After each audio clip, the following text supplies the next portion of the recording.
गोरी कौवी और छोटी चिड़िया तेज उड़ते हुए इंसानों के बाजार में आ गई थी। बाजार में तरह तरह के खाने की चीजें लगी हुई थी। तभी गोरी की नजर एक इंसान पर जाती जो नीम के पेड़ के नीचे गरम गरम चिल्ली पटेटो बेच रहा था। चिल्ली पटेटो, गरम गरम चिल्ली पटेटो, एक बार खाए वो बार बार आए। गोरी बहन, ये चिल्ली पटेटो क्या होते हैं? चिड़िया, ये इंसानों के खाने की चीज है, हमारे किस काम की। चलो तो गोरी बहन, हम भी इंसान से चिल्ली पटेटो मांग कर खाते हैं, देखे तो सही ये कैसे होते हैं।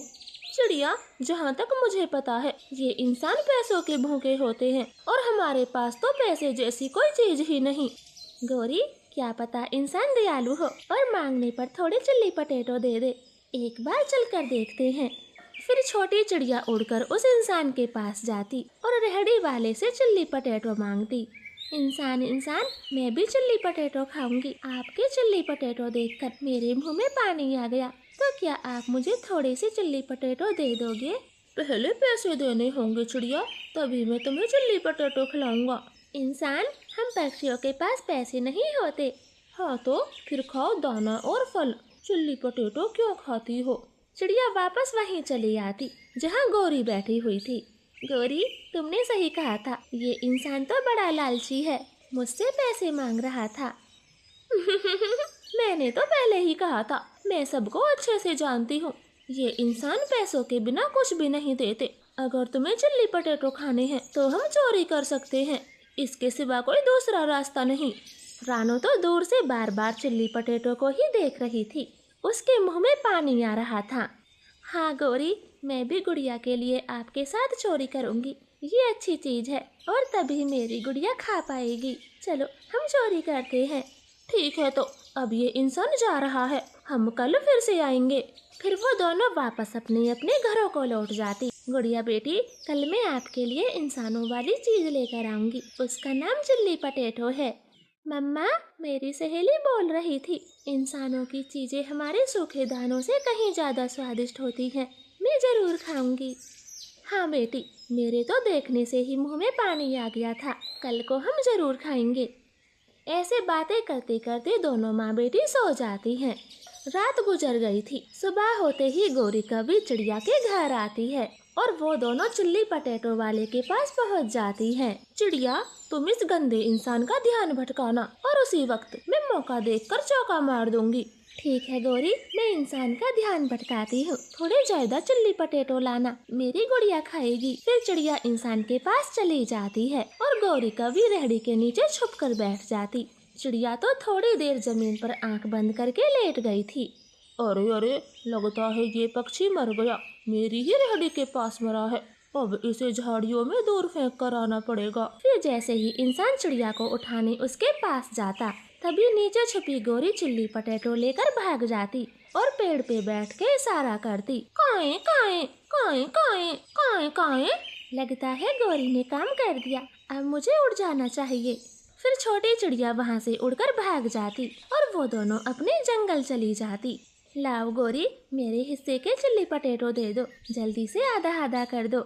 चिड़िया, जरा अपने पीछे देखो, वो गंदा इंसान लाठी लेकर आ रहा है। चिड़िया जैसे ही अपनी गर्दन पीछे घुमाती, गोरी तो जल्दी से सारे चिल्ली पटेटो चट कर जाती और डकार मार जाती। गोरी, झूठ क्यों बोल रही हो, वहाँ कोई भी नहीं है, जल्दी से चिल्ली पटेटो आधे आधे कर दो। माफ करना चिड़िया, मैं खुद को रोक नहीं पाई और स्वाद में सारे चिल्ली पटेटो खा गई। गोरी, तुम झूठी मक्कार हो, मैं फिर से कभी तुम्हारे साथ नहीं आऊंगी, तुम बहुत झूठी हो, अब से मैं कभी तुम्हारे साथ कोई काम नहीं करूंगी।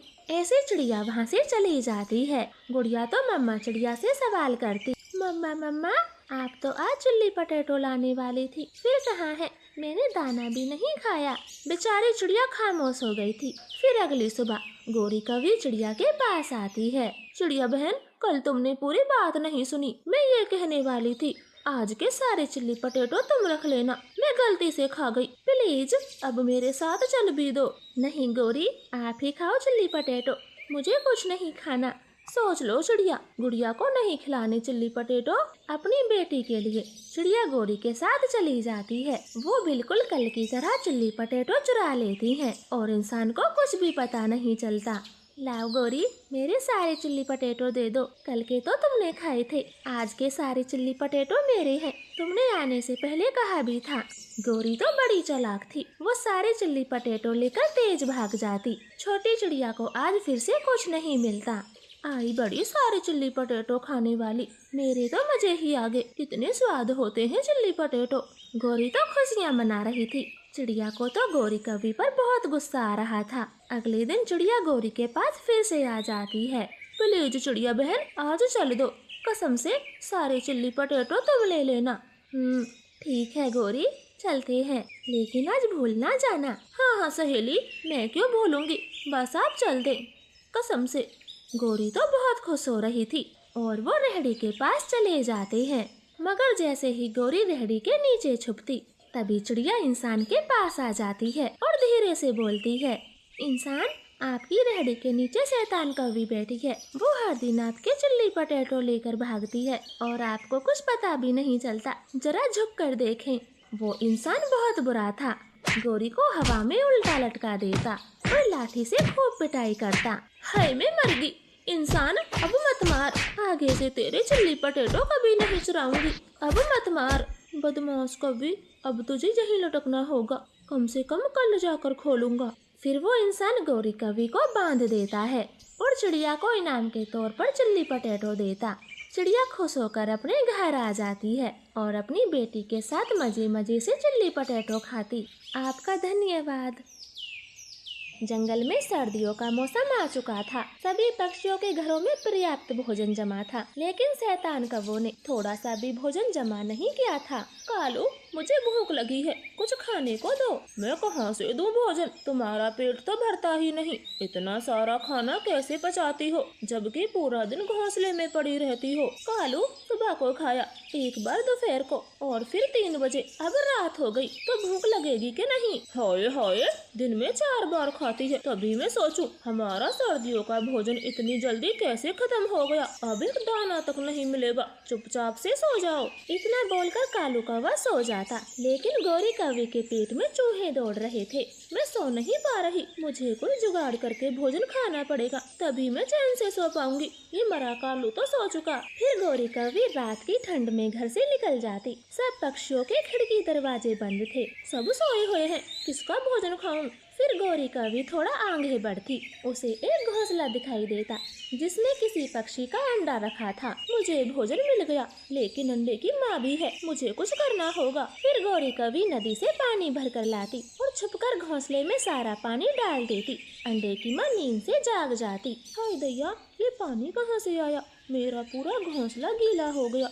अब मैं इस गीले घोंसले में कैसे बैठूं? पास में ही कुछ सूखे तिनके हैं, मैं वो लाकर बिछा देती हूँ। फिर अंडे की माँ थोड़ी दूर घास के तिनके लेने जाती। तभी गौरी कौवी मौका देखकर अंडे को खा जाती और वहाँ से भाग जाती। हाय मेरा अंडा, कोई दुष्ट मेरा अंडा खा गया। जरूर कोई चील घूम रहा होगा। अब मैं क्या करूं? मेरा अंडा कोई खा गया। अंडे की माँ रोती रह जाती और गौरी कौवी आराम से घोंसले में सो जाती। सुबह हो जाती है। कालू कौवा गौरी को नींद से जगाता। उठो गौरी, भोजन खोजने चलते हैं। तुम्हें तो पता है हमारा भोजन खत्म हो चुका। कालू, इतनी सर्दी में बाहर जाकर देखो, तुम्हारे पंख जम जाएंगे। मैं कहीं नहीं जाऊंगी। चाहे कुछ भी हो, पेट तो भरना होगा।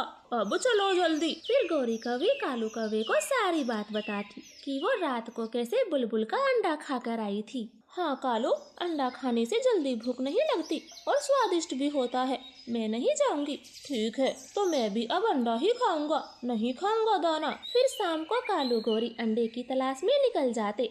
मिट्ठू तोते के घोंसले में 2 अंडे रखे थे। वो रात को जाकर दोनों एक एक अंडा खा लेते। तुमने सही कहा था, अंडा तो बहुत स्वादिष्ट है, अब से हम अंडे ही खाया करेंगे। इस तरह से कालू गौरी रात में चोरी करते और पक्षियों के अंडे बड़े शौक से खाते। अब जंगल के सभी पक्षी सतर्क हो चुके थे। चिड़िया बहन, रात को कोई दुष्ट अंडे चोरी करता है। हमारे जंगल से कई पक्षियों के अंडे चोरी हो गए और किसी का पता नहीं चला।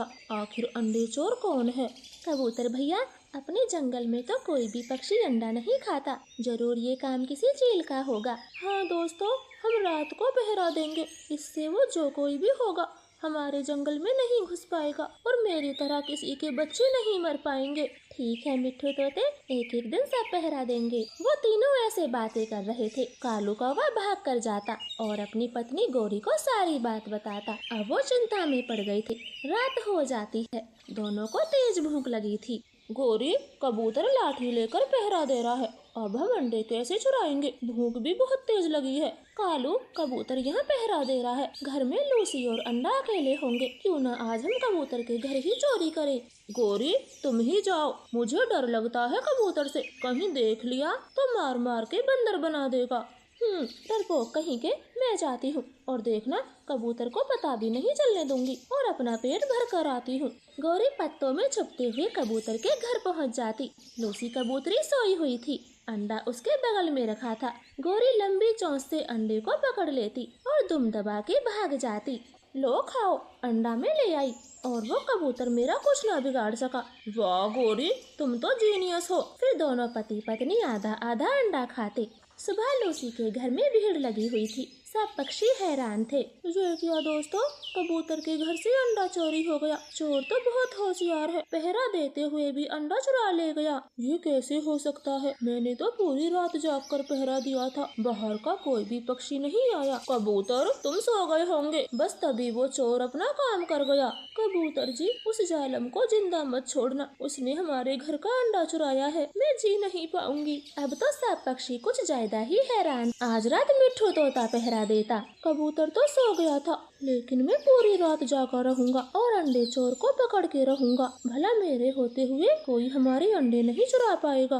कालू, आज मिट्ठू तोता पहरा देने आया है। छोटी चिड़िया ने कल ही 2 अंडे दिए हैं। हाँ गोरी, फिर तो हम पेट भर के अंडे खाएंगे। एक तुम खाना, एक मैं खाऊंगा। कालू, तुम मेरे साथ चलो, क्योंकि मैं 2 अंडे ले नहीं पाऊंगी। और इस अड़ियल तोते का कैसा डर। फिर वो दोनों छुपते छुपाते चिड़िया के घर तक पहुंच जाते। ये नजारा कबूतर अपनी दूरबीन से देख रहा था। तो ये दोनों हैं अंडा चोर और हम बाहर वालों पर शक कर रहे थे। आज इनकी खैर नहीं। फिर कबूतर अपनी लाठी लेकर भागता हुआ चिड़िया के घर जाता और दोनों कौवों को दबोच लेता। रात के शोर शराबे से भीड़ लग गई थी। देखो दोस्तों, बाहर से कोई नहीं आता। ये दोनों जालिम कौवे हैं जो हम सबके अंडे चुरा कर खाते रहे और आज ये चिड़िया के अंडे खाने वाले थे। अच्छा हुआ जो मैं दूरबीन लेकर बैठा था। कबूतर, इन्हें छोड़ना मत, ये सजा के हकदार हैं। हाँ कबूतर भैया, इन्हें छोड़ना मत। कौवो, तुम्हें शर्म नहीं आई जो हमारे मासूम अंडों को खाते रहे। फिर वो सब मिलकर उनकी खूब पिटाई करते। गोरी की तो चोंच टूट गई थी और कालू कौवे का तो पंख टूट गया था। गोरी, अब खाना टूटी चोंच से अंडे, और कालू कौवे तुम एक पंख से अंडे चुराना। बड़ा शौक है अंडे चुराने का। ऐसे मार मार कर वो सब अपने अपने घरों को चले जाते। कालू गोरी की हालत तो गंभीर हो गई थी। गोरी, मुझे घर ले चलो, मैं खुद से उड़ नहीं पा रहा। कालू, मेरी चोंच में दर्द है, तुम्हें कैसे लेकर जाऊं? अपना खुद देखो। गोरी वहाँ से चली जाती है। तब कालू कौवा सोचता, मेरी ये हालत गोरी की वजह से हुई। ना मैं इसकी बात मानता और ना मेरा ये हाल होता। गोरी, मुझे छोड़कर मत जाओ। ऐसे बुरे कौवों को कड़ी सजा मिलती और वो अंडे खाना हमेशा के लिए भूल जाते। आपका धन्यवाद। कालू कौवे की अभी नई नई शादी हुई थी। वो तैयार होकर अपनी पत्नी गोरी को लेने जा रहा था।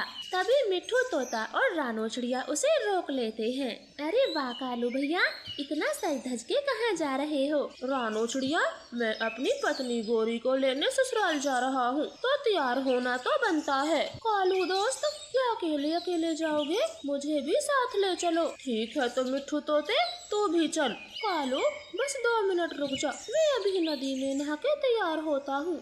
फिर मिट्ठू तोता जल्दी से नदी में डुबकी लगाता और जल्द ही कालू के ससुराल पहुँच जाते। गोरी कभी कालू का इंतजार कर रही थी। कालू जी, आपने आने में बड़ी देर कर दी। गोरी मेरी जान, मैं तो कब का आ जाता, लेकिन मेरे मिट्ठू दोस्त ने देर लगा दी। ये देर से तैयार हुआ। वो दोनों ऐसे बातें कर रहे थे। तभी कालू की सास उसका स्वागत करती। नाश्ते में चाय, बर्फी, समोसा और मिठाइयाँ देती। कालू कौवा तो मन ही मन खुश हो गया था, क्योंकि आज से पहले उसका ऐसा स्वागत कभी नहीं हुआ था। अरे मिट्ठू दोस्त, अभी हमसे पहले का नाश्ता तो खत्म नहीं हुआ, ये कैसे हमारी खातिरदारी में लगे हैं। देखो अब गरम गरम पूड़ियाँ ले आए। अरे ना समझ कालू, ससुराल में तो ऐसा ही होता है, इसीलिए तो मैं तेरे साथ आया। अच्छा खाना मिलेगा। अच्छा ठीक है, तो तू थोड़ा कम ही खाना, क्योंकि ये मेरी ससुराल है ना कि तेरी। वो दोनों ऐसे आपस में बातें कर रहे थे, तभी गौरी कौवे की माँ आ जाती। कालू दामाद जी, कुछ खाओगे भी या फिर ऐसे बातों में ही लगे रहोगे? नहीं सासू माँ जी, हम अभी खाते हैं, हम सब खत्म कर देंगे, तुम चिंता ना करो। ऐसे कालू मिट्ठू खाना खाना शुरू करते और सारा खाना खत्म करके बाहर टहलने जाते। तब कालू कौवा मन ही मन विचार करता, यहाँ तो मेरे मजे ही मजे हैं, क्यों ना इस मिट्ठू को यहाँ से भेज दूं। मैं तो 2-4 दिन रुक के जाऊंगा। कालू दोस्त, आप क्या सोच रहे हो? मिट्ठू तोते, मैं तो 2-4 दिन रुक के आऊंगा, तू चला जा। लेकिन कालू दोस्त, मुझे भी कोई जल्दी नहीं, मैं भी तुम्हारे साथ ही चलूंगा। नहीं, तुम अपनी ससुराल में रुकना, ये मेरी ससुराल है। अब तुम चले जाओ, वरना मेरी सास को बुरा लगेगा। कालू कौवे की ऐसी बातें सुनकर मिट्ठू तोता वहाँ से चला जाता है। तभी गौरी कौवे की माँ आवाज लगाती। कालू तो भागा भागा अंदर जाता। कालू दामाद जी, आपका दोस्त कहाँ है? मैं तुम दोनों के लिए दूध जलेबी लाई थी। माँ जी, उसको जरूरी काम था, इसलिए वो चला गया। कम से कम अपनी विदा तो ले जाता। तो माँ जी, इसमें चिंता करने की क्या बात है? आप उसकी विदा मुझे दे देना, मैं घर जाके उसे लौटा दूंगा। हाँ दामाद जी, ये तो मैंने सोचा नहीं, मैं आपको ही विदा दे दूंगी। फिर वो तीनों दूध जलेबी खाकर सो जाते हैं। अगली सुबह कालू कौवे की सास उससे बोलती है, दामाद जी, आप नदी पर जाकर नहा ले, मैं तब तक आपके लिए नाश्ता बना देती हूँ। फिर कालू कौवा नदी पे नहाने चला जाता। तब गौरी की माँ कई तरह के पकवान बनाती। गौरी बेटी, आप कालू दामाद जी से पूछ लेती, उन्हें खाने में क्या पसंद है, मैं वही बनाती। माँ, आपने 20 तरह के पकवान तो बना दिए, कालू को सब अच्छा ही लगेगा। मुझे नहीं लगता कालू को इनमें से कुछ बुरा भी लगेगा। ठीक है तो बेटी, आप कालू दामाद का खाना खुले में लगा दे, शायद उन्हें घर में गर्मी लगे। फिर गौरी कौवी कालू का नाश्ता खुले में लगाती और इस तरह से कालू कौवे की खूब खातिरदारी होती, जिससे वो मन ही मन फैसला करता, अब तो महीने 2 महीने यही रहूंगा, यहाँ जैसी मौज तो कहीं भी नहीं। और वैसे भी सासू माँ मुझे जाने का तो कभी नहीं बोलेंगी। ये कालू तो जाने का नाम ही नहीं लेता, लगता है मुझे ही पूछना पड़ेगा। गौरी जी, आप क्या सोच रही हो? जरा मुझे समोसा दो। कालू जी, हम घर कब चलेंगे? गौरी जी, क्या आपका अपने घर में मन नहीं लग रहा? नहीं कालू जी, मन तो खूब लग रहा है, लेकिन आप तो मुझे लेने आए थे, मुझे लगा शायद भूल गए, सोचा आपको याद दिला दूं। गौरी, मुझे सब याद है, जब मेरा मन होगा तो मैं आपको बता दूंगा, अब जल्दी से मुझे समोसा दे दो। ऐसे कालू कौवा खूब दबा के खाता। गौरी गुस्से में वहाँ से चली जाती। कालू तो पेड़ के नीचे चारपाई पे सो जाता है और ऐसा ही करते हुए कालू कौवे को 2 हफ्ते का समय निकल जाता। माँ, ये कालू तो चलने का नाम नहीं ले रहा, बिल्कुल जमकर ही बैठ गया। हाँ बेटी, अब कह तो नहीं सकते, वो इस घर का इकलौता दामाद है, लेकिन अब उसे सोचना चाहिए, अब तो मुझसे आस पड़ोस वाले भी पूछते हैं। गौरी बेटी गुस्से में तो नहीं आई? हाँ माँ, मैंने तो कई बार कह दिया, मगर कालू सुनने को तैयार नहीं। कोई बात नहीं बेटी, अब मैं कोशिश करती हूँ, तू बस देखती जा। ऐसे गौरी की माँ योजना बनाती और अगली सुबह कालू कौवे को रोटी और चटनी देती। ये लो दामाद जी, भोजन खा लो। ये क्या सासू माँ, आज सब्जी नहीं बनाई? हाँ कालू दामाद जी, आज चटनी बनाई है, मैं सब्जी ना ला सकी, आप एक काम करना, खेत जाके सब्जी तोड़ लाना। ये क्या सासू माँ, आप अपने इकलौते दामाद से काम कराओगी? क्या बताऊँ कालू दामाद जी, मेरे पंखों में आज दर्द है तो इसलिए बोल दिया। ठीक है माँ जी, मैं अभी सब्जी लेकर आता हूँ। फिर कालू कौवा सब्जी लेने खेत पर जाता और ताजी ताजी सब्जी से टोकरी भर के लाता। ये ले सासू माँ, आप मेरे लिए गोभी के पकौड़े बना दे, मेरा मन आज पकौड़े खाने का है। कालू जी, वो तो आपको खुद ही बनाने होंगे, माँ के पंखों में तेज दर्द है, मैं उन्हें लेकर डॉक्टर के पास जा रही हूँ। ऐसे बोलकर गौरी अपनी माँ के साथ चली जाती। कालू कौवे को तेज भूख लगी थी। कालू कौवे को तो तेज भूख लगी थी। वो जैसे तैसे खाना बनाकर खा लेता। वो दोनों तो कुछ दिनों तक ऐसा ही करती। कालू जी, माँ के इलाज में सारा पैसा खर्च हो गया। अब तो आप भी इस घर के सदस्य हो, तो कुछ पैसे कमा कर लाएं, जिससे माँ का इलाज हो। गौरी, मैं इस घर का इकलौता दामाद हूँ, मैं कोई पैसे कमा के नहीं लाऊंगा। कालू, पुराना मेहमान गधे बराबर, आप जल्दी से जाएं और मेरी माँ का इलाज कराएं। कालू कौवा तो सोच में पड़ गया था। वो अगली सुबह होते ही गौरी की माँ के पास जाता। माँ जी, मुझे आज्ञा दें, मैं गौरी को लेकर जा रहा हूँ। कालू दामाद जी, इतनी जल्दी जाने की क्या जरूरत थी, 2-4 दिन और रुक जाते। नहीं नहीं माँ जी, अब मुझे अपने जंगल की याद आ रही है। और गौरी, तुम जल्दी से अपना सामान बांध लो, हम आज ही निकलते हैं। गौरी जल्दी से अपना सामान बांधती और गौरी की माँ खुशी खुशी उन्हें विदा करती और राहत की सांस लेती।